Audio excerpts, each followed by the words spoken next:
I, 31M, and my wife, 29F, had a baby last December. It was a traumatic birth and my wife developed postpartum depression. While she was originally going to go back to work after the birth, she's been struggling enough that we decided to wait until our daughter was a year old and reassess. She has been going to therapy weekly. With my wife home full-time, I've had to work increased hours. This is something we discussed prior to making this decision and she knew this from the start.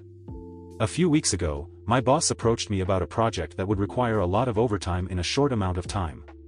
It would both be great financially and for my career. I talked to my wife about it and she agreed that I should say yes to my boss. For the 4 weeks I'd be working on this, my MIL and her best friend, Jessie, 29F, name changed, would come help out with some of the duties that I typically do. Jessie is a SOM with a 4-year-old and a 2-year-old. She began coming over during the day and would watch the kids with my wife. 3 weeks into the project, it became clear that we'd need a few more weeks to get it together. I went home that night and talked to my wife about it. She said she was okay with it, but got very cold in the days after. It wasn't unusual behavior over the past few months, so I didn't think much about it and tried not to take it personally. During the last week of the project, I got home one night and saw that Jessie was still at the house. I didn't think much about it, said hi to her and my wife, and then went to go check on our daughter. Before I could get to her room, I heard Jessie say something along the lines of, "He doesn't even stop to greet you." Definitely a sign. I turned around and asked what it was a sign of. Immediately, my wife started crying and Jessie started accusing me of having an affair. She told me that I must hate my wife because she has PPD and am not attracted to her because she gained weight from the pregnancy. Neither of these things are true. I'm trying my best to help my wife through her PPD while supporting our family. And I think she looks great how she is right now, she just hasn't wanted to have sex and I haven't pushed. Jessie then demanded to see my phone. I told her no. She told me that's a sign that I'm guilty. I told my wife that I would let her see my phone if she wanted to. She nodded and something inside me broke. I guess it was the thought that she actually believed I was having an affair really got to me. And that she didn't trust me after everything we've been through. Well, she looked through the phone and there was no evidence. Jessie started saying that I deleted the evidence. She started screaming and woke up our daughter, so I told her to get out of the house. Eventually, she left and I went to calm our daughter since my wife was still on the couch crying. When my daughter was asleep again, I sat down by my wife and tried to talk to her about what's been happening. She told me that she's been worried ever since I started working all the overtime. I told her that we'd talked about how good of an opportunity it was and she agreed to letting me take on this project. She said it was very suspicious to increase the length of the project. I told her that sometimes that happens. She wanted more evidence, so I showed her messages and emails with timestamps from work and pay stubs showing the OT. She said she believed me and was sorry for doubting me, it was just that Jessie had been telling her that these were all signs that I was cheating. I asked her why she believed Jessie more than me, and why she didn't come to me with her concerns. She didn't have a real answer. It's been a couple weeks and the project is over. I actually scaled back and am trying to work a little less than I was before the project so I can spend more time with my wife and daughter. But I feel so burnt out trying to do everything and becoming resentful because in the back of my mind, I know that my wife doesn't trust me. I ask myself, what happens the next time I have a project? Or I have to run errands one day? Or if I have a business trip? Am I going to come back every time to accusations that I'm cheating? I've tried bringing it up a couple times but my wife tells me it's not the time and that she's tired or sad. I try to be mindful of her feelings but I wonder if that means that I can never have any of my own. I'm not sure what to do here.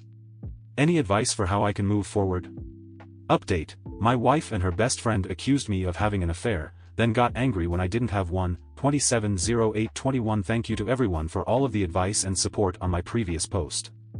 I think a lot of you pointed out what should have been obvious, that I need to get a therapist and start looking after my own mental health. A couple people asked for an update, so I'm giving one, but it's not happy. That night I approached my wife and told her that I was going to find a therapist.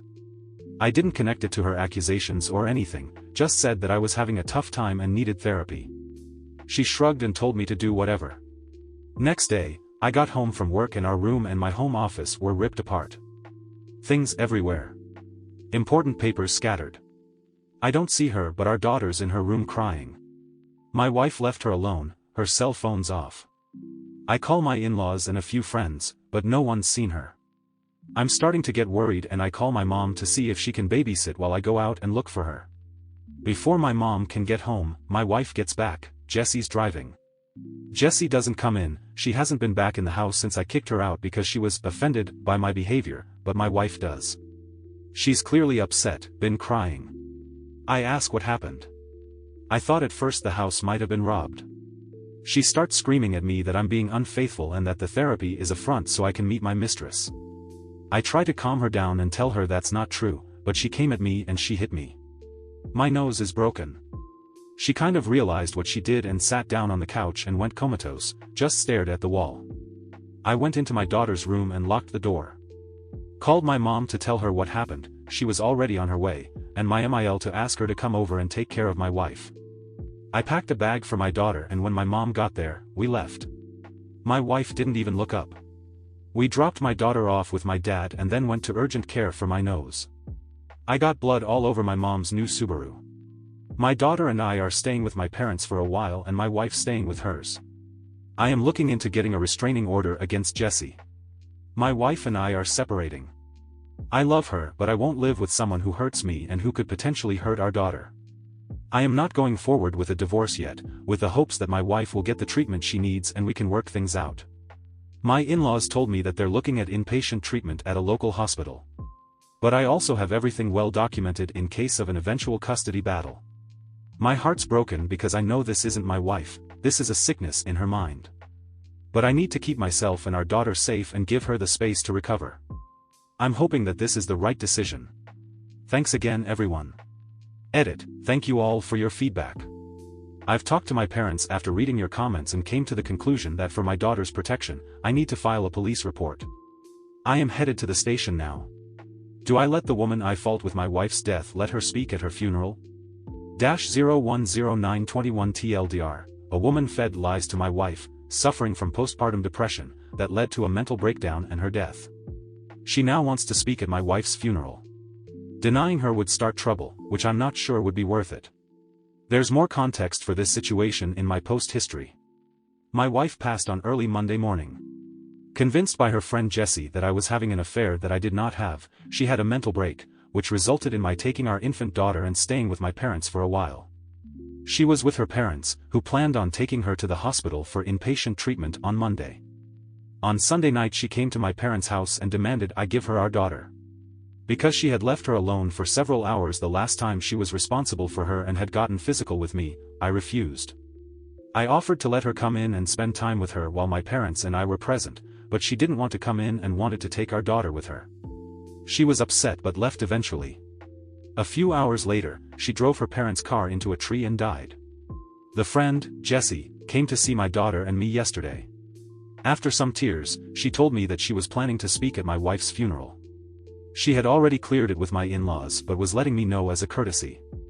I told her she would not be speaking at the funeral.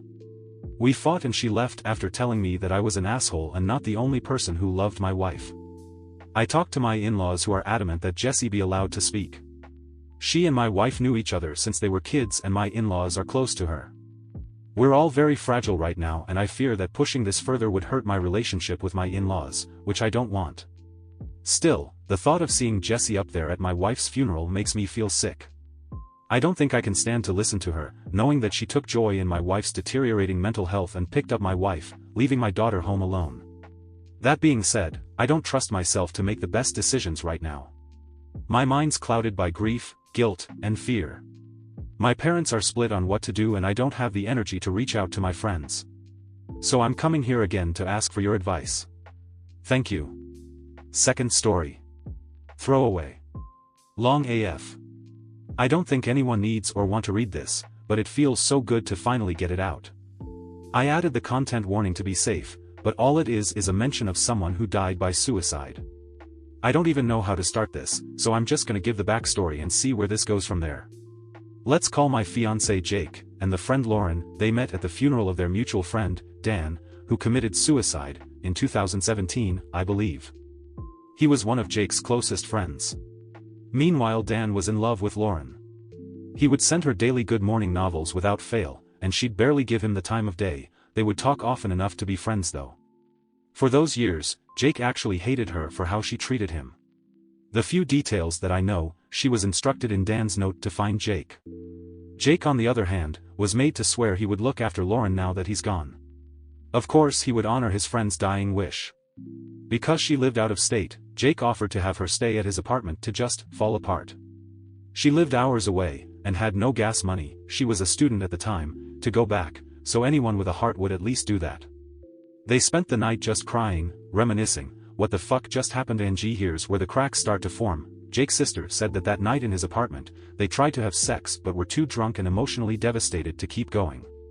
Sister is known for lying about stuff like this, so I listened but didn't take it seriously. Jake and Lauren both denied it when we were on a phone call a few weeks ago, about unrelated stuff, and laughed at the absurdity. It's crazy being told about things I did from other people. I never knew I did that. LOL. Lauren and I actually become really close friends. We're basically the same person. We've both wanted to make more girlfriends, and we finally met someone who understands that sometimes depression hits and we disappear for months at a time and doesn't get upset when that happens. We have the same sense of humor. We have the same trauma. OHMYGODLOVYUWHRHAVYUBNALLMYLFE. Just want to quickly note that when we got engaged a year ago, she was the first person I called. 4 years, everything was fine, we've laughed together, cried together, called each other out when someone was being a dumb bitch. Also throughout these years, whenever she'd post something on Instagram or whatever, we'd both point out that she looked great. She is drop-dead gorgeous. Legit looks like a Greek goddess. I wouldn't call myself ugly, I'm fairly pretty too, but objectively she's the better looking one. And I'm okay with that. Looks aren't everything. Also, just like any of our other friends, we'd talk about them, literally just how's so and so. There were a couple light-hearted conversations where it would flow to me going, I don't get it, from what I know about the type you're into, Lauren seems like the perfect one for you. If I were to make a list of the traits he finds attractive, she would check every box. His response each time would be something along the lines of, I mean yeah, she's absolutely gorgeous, but I wouldn't do that to Dan. To me, that's not saying he's not into her, but instead, out of respect for my best friend, I won't go for her, you know, bro code. A couple years ago, I don't remember the full story, but I was feeling like shit about myself, and was just looking for reassurance from him. I don't even remember how the conversation got to that point, but I asked Jake, do you secretly have feelings for Lauren? Just please look me in the eyes and tell me the truth. Instead of flat out saying no, he would dodge the question and instead say absurd it is that I'd even ask that. I wouldn't do that to Dan. He'd say a bunch of other things, except for no. That was never a word he ever said in response. Thesis a very unusual response from him because he normally just gives a very straightforward, simple answer. We also don't hide our history from each other. I mean, we don't broadcast it, but whenever it's relevant, we don't feel like we have to hide it from each other. He told me about the time he hooked up with one of his other best friends, who turned out to be a lesbian. LOL. He's also said that his tastes change depending on who he's into.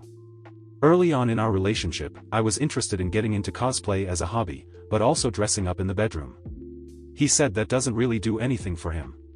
It never got brought up again until a year ago when he started following all these of cosplayer accounts. All of a sudden, he wants me to dress up. There's a few other styles instances of this. This part is relevant because recently, Lauren has been experiencing weight gain, not obese or anything, just definitely pudgy. His type has always been tiny, skinny girls. I am a tiny, skinny girl, but I've been trying to gain weight as well because I'm unhealthily skinny. No eating disorder or anything, I've just always been the scrawny kid. I want to gain weight and muscle though. Over the last few months, he went from just being supportive to being very interested in my weight gain. I haven't been going to the gym as often as I should be due to stress and a crazy schedule, so things are starting to get more jiggly. Also, I don't have a flat stomach anymore, 90 pounds to 99 pounds, so it's not really drastic, but it's more noticeable when you're only 5 foot tall. We were talking about how it'd be so cool if we were a 3-income household with Lauren, that we could finally afford buying a house if we were. Lauren is a beautiful girl, in the context of a 3-income household, it'd be so cool if we were in a throuple with her, you know? I could be the one in the middle of the bed. I honestly didn't even know how to respond to that. Part of me wanted to ask, I mean, she has needs too, so how is she gonna get those met, and see which direction he goes with that answer. I didn't though. Here's what finally got me to post on here. I feel so fucking ridiculous because I am a 27-year-old woman being bothered by happenings on Snapchat. She's always wanted to have a 1-year snap streak with someone, so I was like fuck yeah, let's make this happen. We've now talked 75 days in a row. And it's not just one snap, no. We've had whole conversations all day, where if it's our turn to talk consists of 30+ snaps at a time. I wouldn't be surprised if we hit a combined 1K snaps sent in a day. That's a lot. Jake, on the other hand, works a very demanding, hands-on job, so he said he barely has time to be on his phone. He used to sneak in responses when he could to keep some semblance of conversation going, whether on Snapchat or texting, but that kinda died down and it became pointless to text him. Quick explanation of Snapchat emojis: a smiling emoji next to a person's name means they're your best friend. A heart emoji means you and the other person are each other's #1 best friend. Face with sunglasses: one of your best friends is one of their best friends. It means that you and this friend send a lot of snaps to a mutual friend. Smirking face: you are one of their best friends, but they are not a best friend of yours.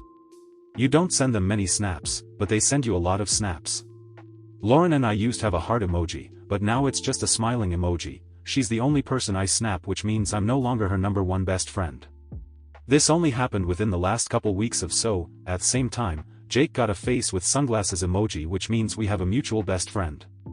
She's my only best friend, so this mutual person can only be her. Do you understand the sheer amount of snaps they have to send each other in order for that to happen? One of my biggest fear is the girlfriend who's clueless about something the rest of the world knows. I don't want to be that side character who'd in between the two main characters who are meant to be together. I don't want to be Karen Filippelli. I'm scared that they're secretly harboring feelings for each other, forever haunted by that what if that will never happen. Not because there's nothing there, but because the only thing stopping them from actually making it happen is out of respect for their friend's dying wish. There will always be this nagging feeling that Jake is settling for me. Am I gonna confront him? Probably not. Am I gonna stay with him? Most likely. Is this gonna eat me alive forever? Hell yeah. Thank you for joining me today. Don't forget to connect with each other in the comments below. Until next time, be kind, be curious, and I'll catch you in the next video. Corner Stories signing off.